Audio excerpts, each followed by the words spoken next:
जाम शोरे में समाजी तंज़ीम Abbas development foundation पारां ग़रीब शागिर्दनि में सीउ खां बचाव लाइ कंबल ऐं बिस्तरा तक़सीम कया विया आहिनि। इन सिलसिले में अब्बास डेवलपमेंट फाउंडेशन जे चेयरमैन शेख अब्दुल्ला कोसानी जो चवणु हो त हर साल सियारे जी मुंद में इंसानी ज़रूरतुनि मां हिकु अहम ज़रूरत थधि खां बचाव लाइ गरम कपिड़ा ऐं कंबल हुजे थी।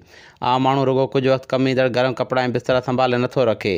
हिन भेरे पियल लगातार बरसातुनि जे करे माण्हुनि जा घर तोड़े सामान बोझ जे वर चढ़ी विया, जंहिं करे हिन वक़्तु ग़रीब ऐं ॿोॾि मुतासिर माण्हू सीउ खां बचाव जा कपिड़ा तोड़े हंधि बिस्तरा ख़रीदण लाइ परेशान आहिनि।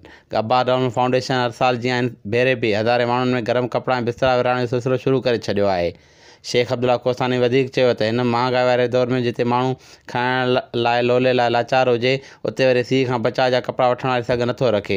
महांगाई माण्हुनि जो चेल्ह चुॿी करे छॾी आहे। हिन वक़्तु सिंधी ॿोॾि मुतासिर इलाइक़नि में हज़ारे माण्हू अञा ताईं पंहिंजा अझा पाणी में ॿुॾल थी सख़्तु परेशानी ज़िंदगी गुज़ारे इमदाद लाइ वाझाए रहिया आहिनि। संदनि ॻोठनि में वञण जा रस्ता न आहिनि, पर पोइ बि ॾुख सूर सही उते वञी वेठा आहिनि त इमदाद ऐं घरनि जी अॾावत लाइ ठहंदड़ लिस्टुनि में शामिलु थी सघनि, पर उहे लिस्टूं कॾहिं मुकमल थींदियूं ऐं सियासी माण्हू पंहिंजा नवाज़ण वारनि पॉलिसियुनि मंझां निकिरी ग़रीबनि ऐं ज़रूरतमंद जो केतिरो ख़्यालु रखी सघंदा, इहो सभु कुझु सम्झी सघिजे थो।